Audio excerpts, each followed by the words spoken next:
Okay.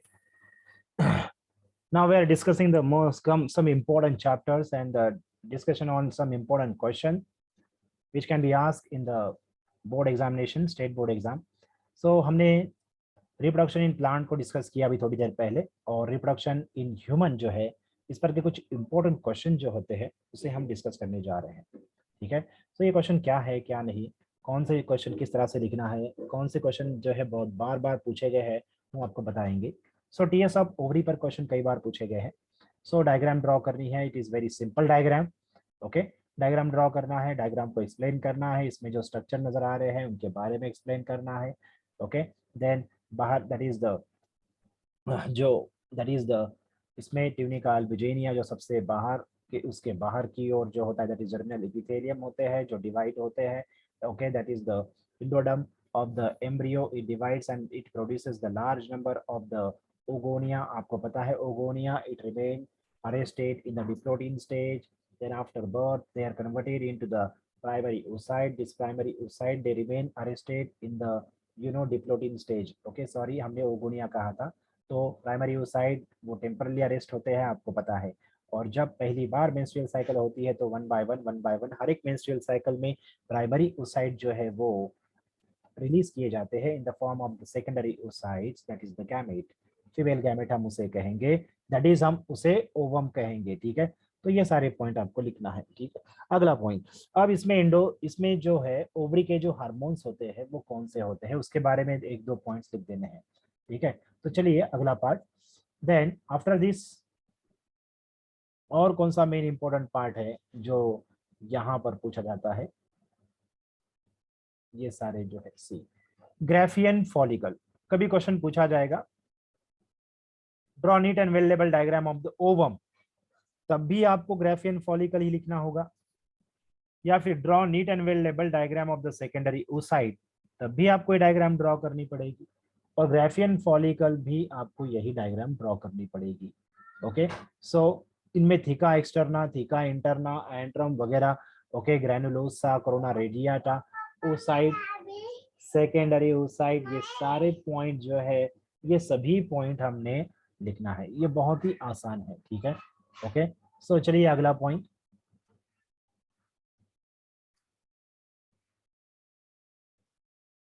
चलो next one, तो इस मेमोरी ग्लैंड की डायग्राम जो है अब तक कभी पूछी नहीं गई है, हो सकता है internal structure of memory gland कभी यहाँ पर पूछी जाएगी, तो ये डायग्राम आपको ड्रॉ करना है। It is the external, it comes in the external female genital organ. ठीक है, चलिए अगला part, menstrual cycle. Menstrual cycle एक ऐसा पार्ट है जिस पर हर साल एमसीक्यू या फिर 4 मार्क्स के लिए डिस्क्रिप्टिव क्वेश्चन आ जाता है। अगर सपोज इस पर डिस्क्रिप्टिव क्वेश्चन आता है तो आपको लिखना है what is mean by menstrual cycle, describe in detail. तो मेंस्ट्रुअल साइकिल लिखना है आपको, the cyclic changes that occur in the ovary and uterine, that is uterine wall, okay, for 28 days, that is known as menstrual cycle. ठीक है, then starting is known as menarche and the end of this menstrual cycle is known as menopause। ये सारी point आपको याद है, it is the 28 days cycle, ये वगैरह वगैरह ये सारे पॉइंट आपको पता है। प्राइमेट्स में होता है, ओके, प्लासेंटल मैमल्स प्राइमेट्स में ये होता है, ये आपको पता है। ओके, सो मेंस्ट्रुअल साइकिल के जो डिफरेंट 4 इंपॉर्टेंट फेजेस है इसे आपको शॉर्ट में लिखना है। कैसे लिखना है, सपोज सी इसके आपको पता है इसके 4 डिफरेंट फेजेस है, menstrual phase, then that is proliferating phase जिसे ओजेनेसिस फेज कहते हैं, and ovulation phase, then fourth one that is luteal phase जिसे आप सेक्रेटरी फेज भी कहते हो। ठीक है, सो ये चारों फेज के नाम लिखने हैं, और हर एक फेज को उसका मीनिंग क्या है, what is the meaning of this menstrual phase, and why this menstrual phase और ब्लीडिंग ऑकर, ब्लीडिंग में बाहर क्या निकल जाता है, ब्लीडिंग के समय ओवरी, ओके, ओवरी के ओवेरियन हार्मोन, और साथ ही साथ जो we can say the anterior pituitary gland के जो हार्मोन्स है, एडेनो हाइपोफाइसिस के जो हार्मोन है उनके क्या चेंजेस होते हैं, ये आपको लिखना है। ठीक है, इन चारों फेज में आपको लिखना है what is that phase, then what are the changes that occur in that phase inside the ovary, inside the uterine wall, और चौथा लिखना है which type of hormone secreted by the ovary and the pituitary gland, ये आपको discuss करने हैं। ठीक है, द नेक्स्ट वन, अगला पार्ट, नेक्स्ट वन पार्ट देखेंगे। ठीक है, सो ये सारे पॉइंट जो है आपको यहाँ पर लिखने हैं।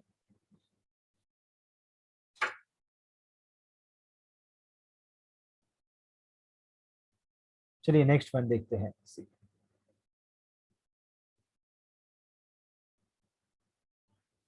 और इसके लिए आपको डायग्राम जो ड्रॉ करना है, बहुत ही सिंपल सी डायग्राम ड्रॉ करनी है डायरेक्टली। ये जो हार्मोन्स है दैट इज FSLH जो हार्मोन है that is the hormones of the pituitary gland. इनके जो इनके ये जो लाइन से इसे आपको याद रखना है, ठीक है।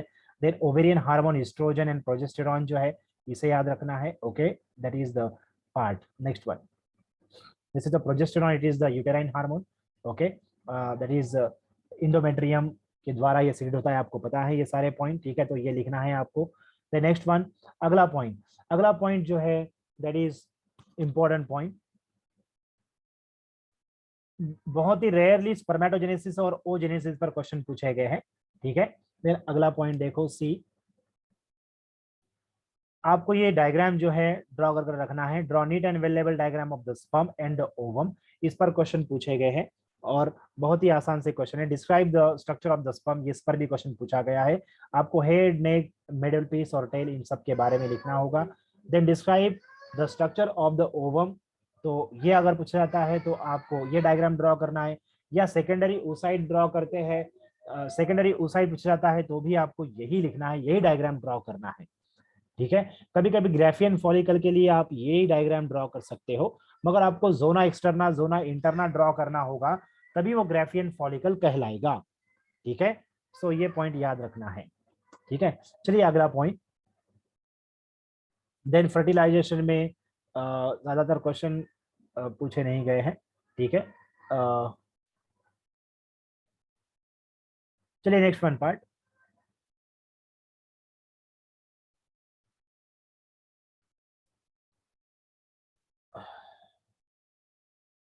कभी आपको पूछा गया है draw neat and well level diagram of the blastula stage, okay. So blastula, तो आपको ब्लास्टोसिस तक ये सारे डायग्राम ड्रॉ करने हैं, पूरे ब्लास्टोसिस तक, ठीक है। या फिर डिस्क्राइब करने के लिए 3 मार्क्स के लिए आता है तो ये आपको ऐसे ड्रॉ करना है, ठीक है।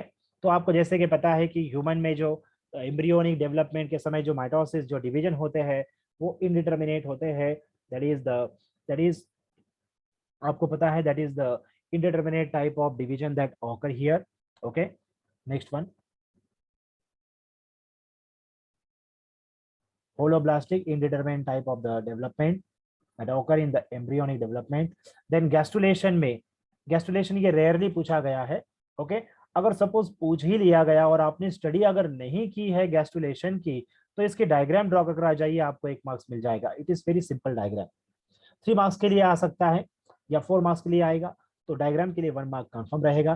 तो डायग्राम में बहुत ही आसान है, कुछ नहीं। Amniotic cavity, yolk sac, coelom draw करना है, कोरियोनिक मेम्ब्रेन ड्रॉ करना है, endo membrane, endoderm, mesoderm, ectoderm draw करना है, और ये डायग्राम यहाँ फिनिश हो जाती है, ठीक है। चलिए अगला पॉइंट। इसके बाद जो एमसीक्यूज या 1 मार्क या 2 मार्क पर या फिर जिस पर और इम्पोर्टेंट क्वेश्चन होते हैं, जैसे कि that is gift and gift, IVF जिसे हम कहते हैं, इन विट्रो फर्टिलाइजेशन जिसे हम कहते हैं, ठीक है। तो प्लासेंटा पर कई बार बहुत ही लेस क्वेश्चन पूछे गए हैं, ओके। सो अगला पार्ट आता है that is contraceptive, different barriers to avoid reproduction. Reproductive health पर क्वेश्चन पूछा जाएगा, ठीक है। रिप्रोडक्टिव हेल्थ पर क्या क्वेश्चन होते हैं, okay, that is IVF, okay. Birth control पर दैट इज टेम्पररी मेथड, इसमें नेचुरल मेथड दैट इज जो नेचुरल मेथड है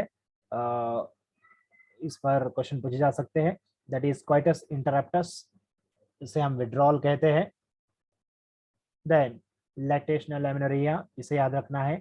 देन स्पर्मेसाइड्स वगैरह वगैरह। मैकेनिकल बैरियर में कई बार क्वेश्चन पूछे गए, डायफ्रागम पर, लूप्स पर, okay, that is copper T पर। कॉपर टी का फंक्शन पूछा गया है, इनएक्टिवेट कर देते हैं कॉपर टी स्पर्म को, ओके।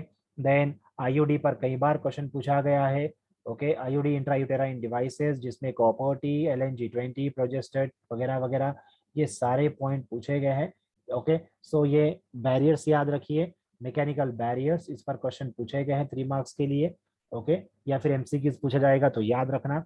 अगला पॉइंट, ओके, परमानेंट मेथड में जो है that is the tubectomy and vasectomy. वैसा डिफरेंसिया को कट कर बांध दिया जाता है, उसे वैसेक्टोमी कहते हैं, okay, then tubectomy, fallopian tube को ओके सर्जिकली काट कर उसे बांध दिया जाता है, उसे हम कहते हैं दैट इज द ट्यूबेक्टोमी। तो ये पॉइंट याद रखना है। चलिए बच्चों, अगला point that is IVF, in vitro fertilisation के बारे में डिस्कस करते हैं।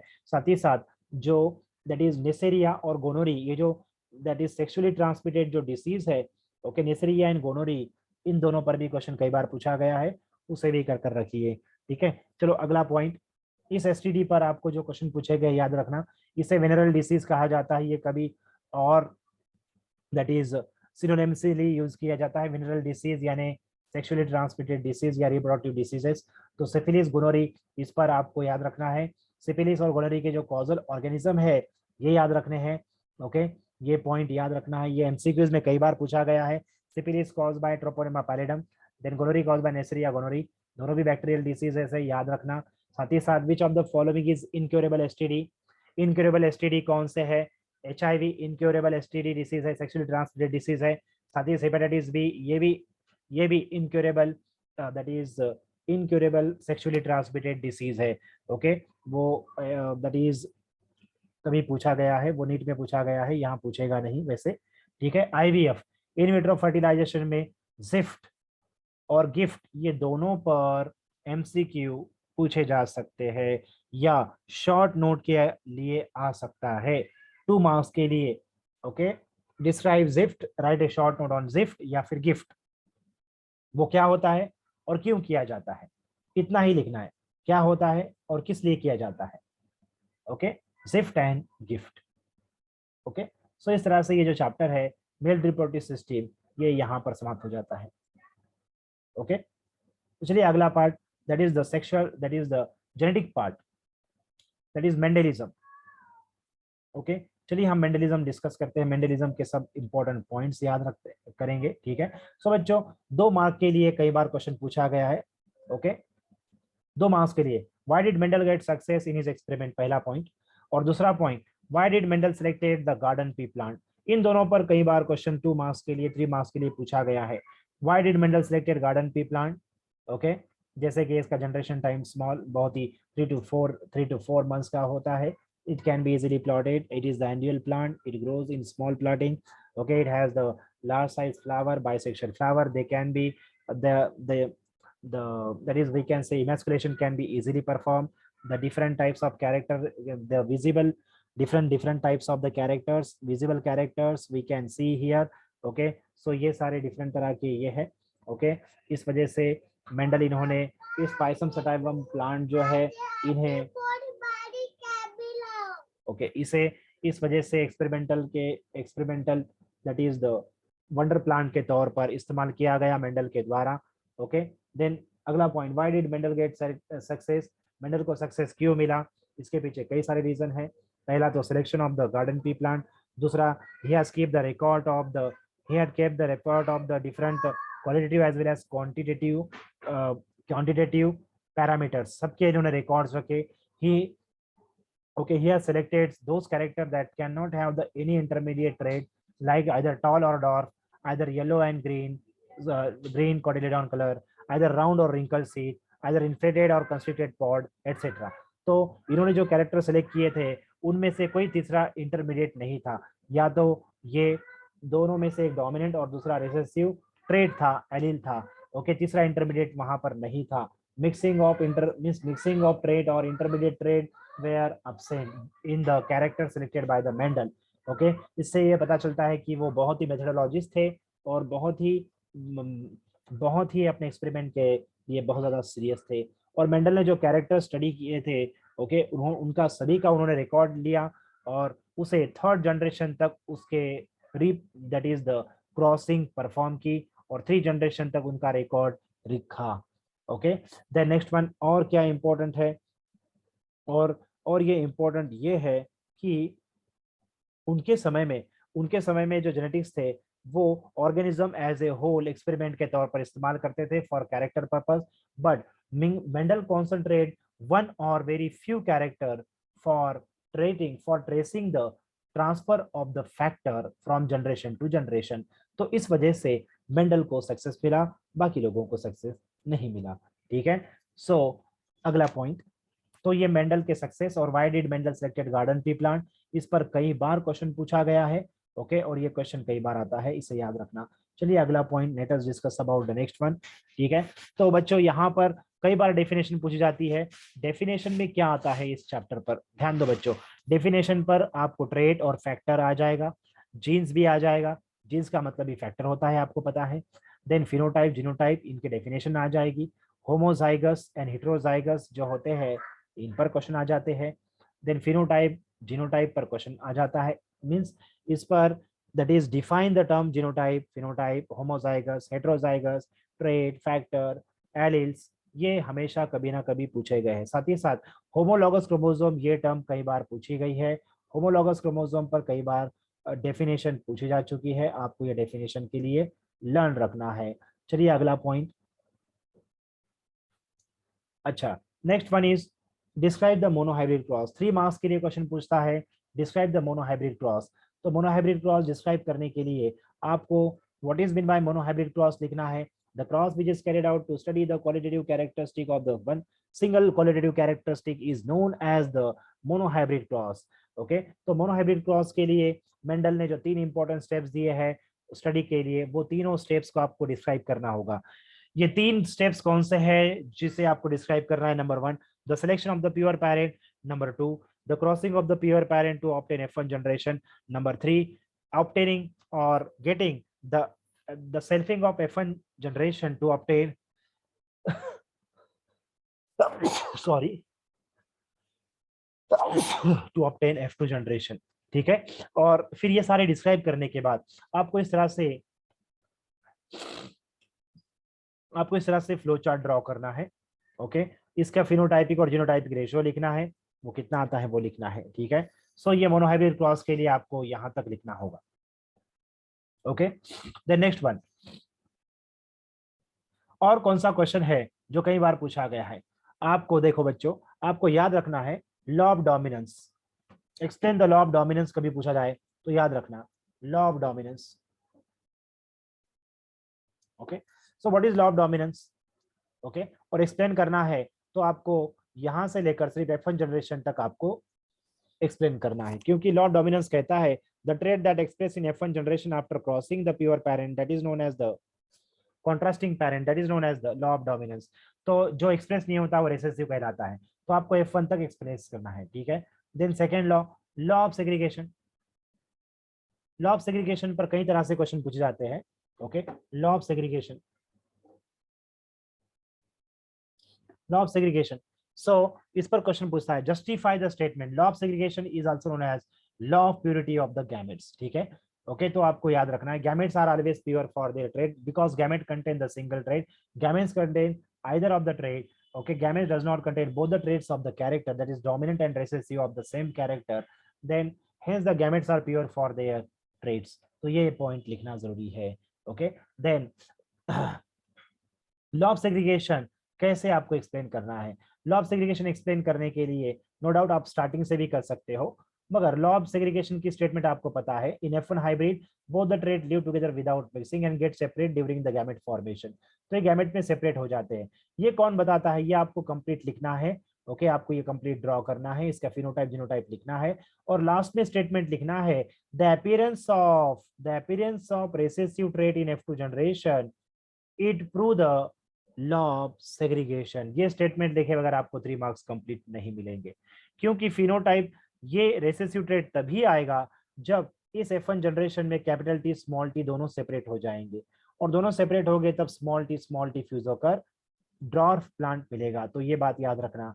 ठीक है, तो next one, law of independent assortment. ये 4 मार्क के लिए, बहुत ज्यादातर 4 मार्क के लिए मेंडलिज्म पर जो क्वेश्चन होता है वो यही होता है, डिस्क्राइब डाइहाइब्रिड क्रॉस। अगर ये नहीं होता है तो आपको पूछा जाता है describe the law of independent assortment. अगर ये भी नहीं पूछा जाएगा तो आपको इनडायरेक्टली पूछा जाएगा how does the independent assortment of the pair of the trait occur, explain। Okay, तो यही कह रहा है कि लॉ ऑफ इंडिपेंडेंट असॉर्टमेंट को एक्सप्लेन करो। ठीक है, सो उसे एक्सप्लेन करने के लिए आपको that is what is mean by independent assortment, then what type of plant selected by the Mendel, what character selected by the Mendel, what are the pure male and pure female selected by the Mendel, then perform the crossing of the pure parents and obtain the F1 generation. What is the phenotype of F1 generation, then selfing of F1 generation to obtain F2 generation. और F2 generation में आपको क्या करना है, F2 generation में आपको pinnate chart draw करना है, 4x4 का पिनेट चार्ट ड्रॉ करना है, और इस चार्ट में आपको सभी के जीनोटाइप्स लिखने हैं। Okay, then number of phenotypes लिखना है, 4 फिनोटाइप होते हैं, round with yellow, then round with wrinkle round with yellow cotyledon colour, round with green cotyledon colour, wrinkle with yellow cotyledon colour, wrinkle with green cotyledon colour, ये 4 phenotype है। और इसमें recombinant 3 आपको पता है वो कौन से होते हैं, ठीक है। ओके, देन जीनोटाइप्स लिखने हैं आपको। ओके, जीनोटाइपिक रेशियो 12 24 12 12 1 ये आपको लिखना होगा, ठीक है। ओके, जो 9 जीनोटाइप्स होते हैं, ठीक है। देन उसके बाद आपको लिखना है appearance of recombinant, appearance of recombinant trait in F2 generation through the law of independent assortment. Okay, तो यहाँ रिकॉम्बिनेंट ट्रेट्स, रिकॉम्बिनेंट फिनोटाइप कौन से होते हैं, रिकॉम्बिनेंट फिनोटाइप होते हैं round seeds with green cotyledon colour and wrinkle seeds with yellow cotyledon colour. इनका appearance prove करता है लॉ ऑफ इंडिपेंडेंट असॉर्टमेंट। चलिए अगला पॉइंट, तो ये हुआ। इसके बाद इस साल कंपलसरी क्वेश्चन आने वाला है, हमें लगता है इस साल सिकल सेल एनीमिया 100% आने वाला है, जो प्लियोट्रॉपी का एग्जाम्पल है, जो प्लियोट्रॉपी का एग्जाम्पल इस साल आने वाला है, प्लियोट्रॉपी पर बेस्ट एग्जाम्पल आने वाला है। बच्चों 3 मार्क्स पर एक क्वेश्चन पूछा गया है कई बार, व्हाट इज टेस्ट्रॉस एक्सप्लेन। तो टेस्ट्रॉस एक्सप्लेन करने के लिए आपको टेस्ट्रॉस लिखना होगा, और फिर इसकी डायग्राम जो होती है आपको ड्रॉ करनी होगी अच्छे से, ठीक है। ये वाली डायग्राम ड्रॉ कर सकते हैं आप, ठीक है।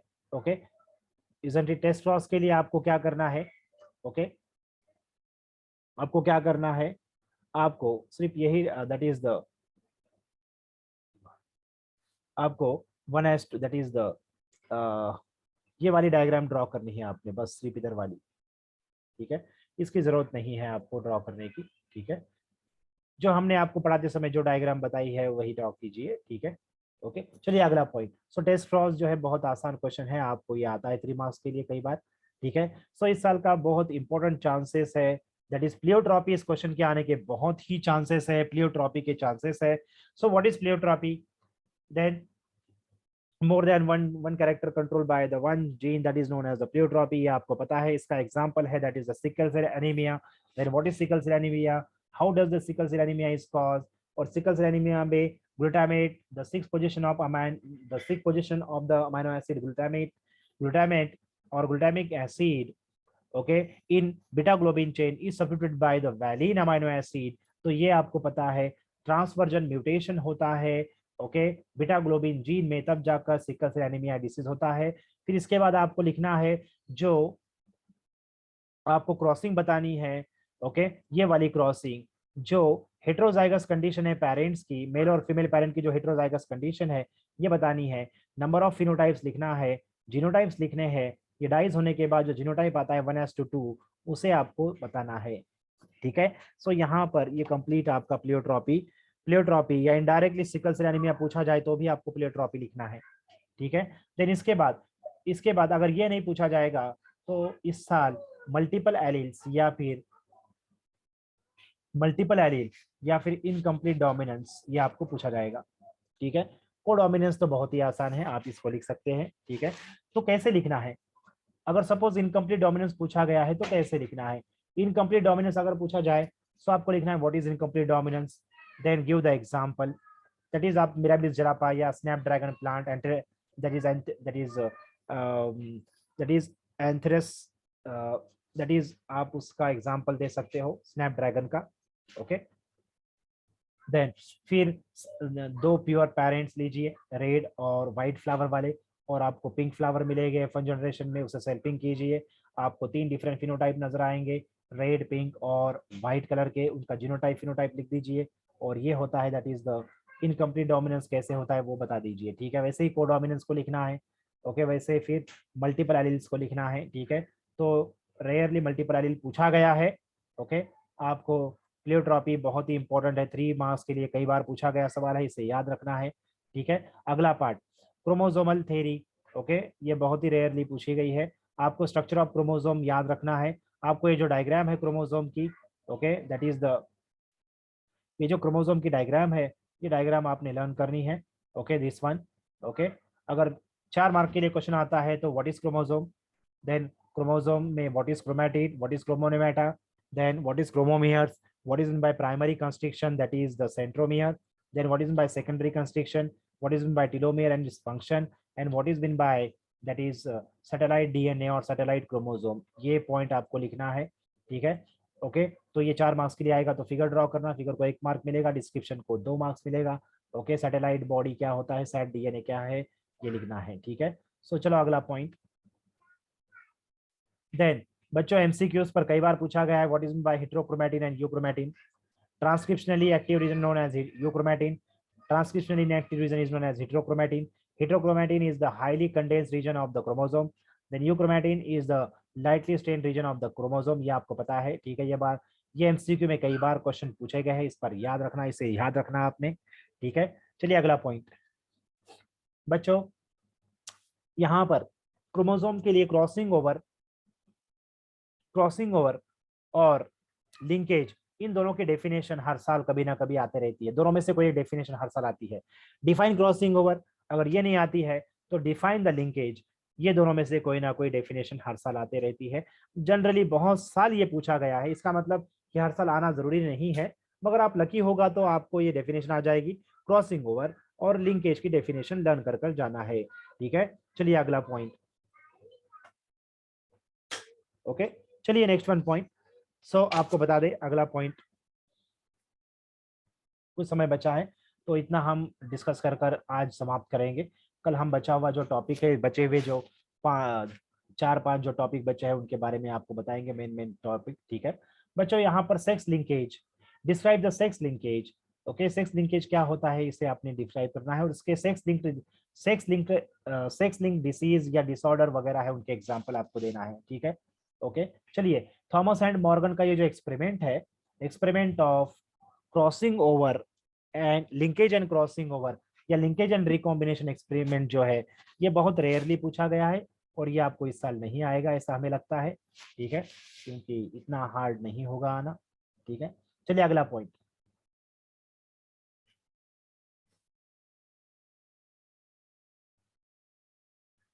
हाँ, तो बच्चों अगर सपोज आपको क्रोमोसोम के बारे में 4 मार्क्स नहीं आए हैं क्रोमोसोम का, ठीक है, और डाइहाइब्रिड रेशियो भी नहीं आया है, डाइहाइब्रिड रेशियो भी अगर 4 मार्क्स के लिए नहीं आया है, तो उस साल 100% एक सवाल आता है, that is X linked gene के disorder. Okay, the inheritance of X linked gene, ये क्वेश्चन कई बार पूछा है।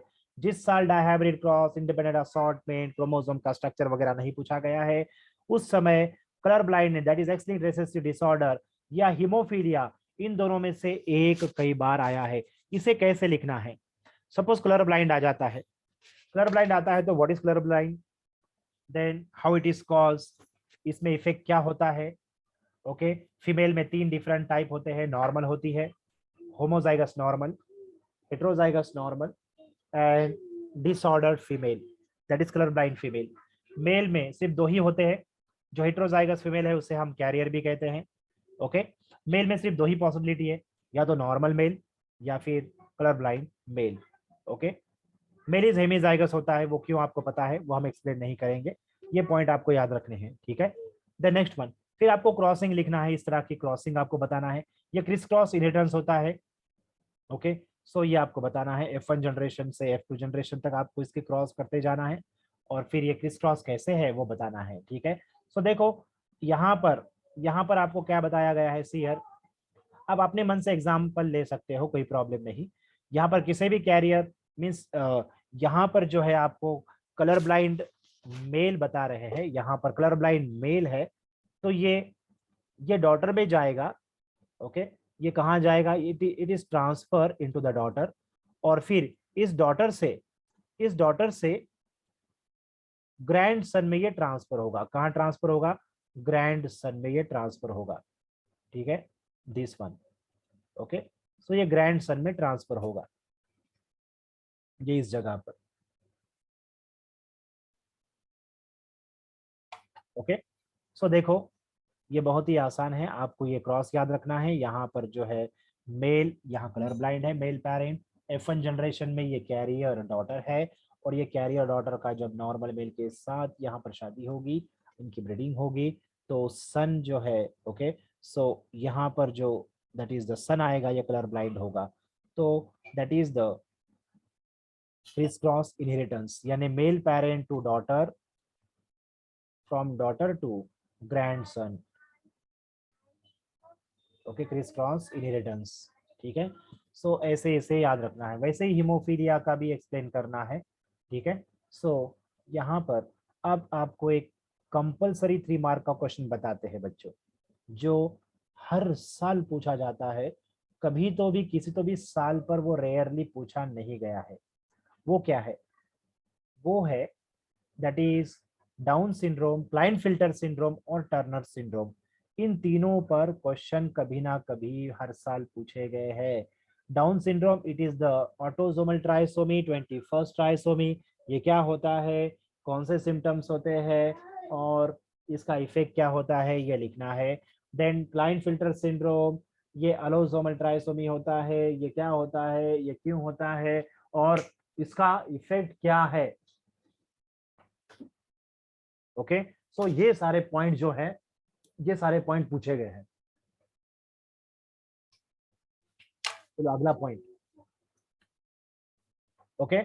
सो ये तीनों, और टर्नर सिंड्रोम, टर्नर सिंड्रोम आपको पता है, it is the that is monosomic, monosomic allosomal monosomy होता है। ये कैसे होता है, क्यों होता है, फीमेल गैमेट का कॉम्पोजिशन क्या होता है, कौन से नॉर्मल मेल के साथ वो फ्यूजन होने के बाद क्रोमोसोम नंबर कितने हो जाते हैं, टर्नर सिंड्रोम के सिम्टम्स क्या है, इसका इफेक्ट क्या है, ये सारे पॉइंट आपको याद रखने हैं, ठीक है, ओके। कभी तो रेयरली थैलेसीमिया के बारे में पूछा गया है, मगर ये तीनों के तीनों आपको सिंड्रोम लर्न करना है। इन तीनों में से एक सिंड्रोम जरूर पूछा जाता है, याद रखना है, बहुत ही आसान है ये, ठीक है। चलिए अगला पॉइंट, अब आपको बता दे 3 मार्क्स के लिए इसके अलावा क्या पूछा जाता है। 3 मार्क्स के लिए पूछा जाता है XXXY type of sex determination mechanism of XXXY type, that is it is present in human. Then XXX0 type of mechanism of the sex determination mechanism that is present in grasshopper, आपको पता है. Then ZWZZ type of sex determination mechanism that is generally present in the birds. Then Z0ZZ type of mechanism that is present in different bugs and insects etc, butterfly etc.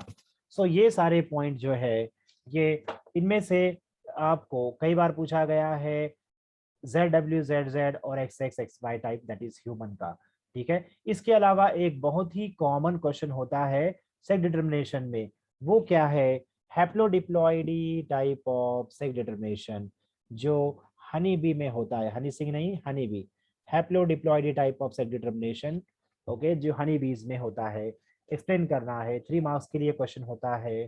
सो ये है that is important, कुछ important chapter जो board में पूछे जाते हैं, board के exam में पूछे जाते हैं, ठीक है। तो हमने कई सारे इम्पोर्टेंट क्वेश्चंस आपको बताए हैं, इन सब का रिवीजन आज ही कर लीजिए, ओके। और कल हम आपको molecular basis of inheritance, then circulation and respiration, nervous coordination, इन तीनों चैप्टर के इम्पोर्टेंट क्वेश्चन बताएंगे, ताकि बचे हुए एक दिन में आप सारा का सारा रिविजन कर सके, okay. So let us stop here, यहाँ पर आज हमें स्टॉप करना होगा, ओके। सो यहाँ पर अगर आपके कुछ डाउट है तो आप हम मैसेज कीजिए, सेंड कीजिए, या फिर ये वीडियो अब हम अपलोड करेंगे, ओके। तो आपके बाकी के दोस्तों को बताइए, आप भी देखिए, ठीक है। सी यू देन, धन्यवाद।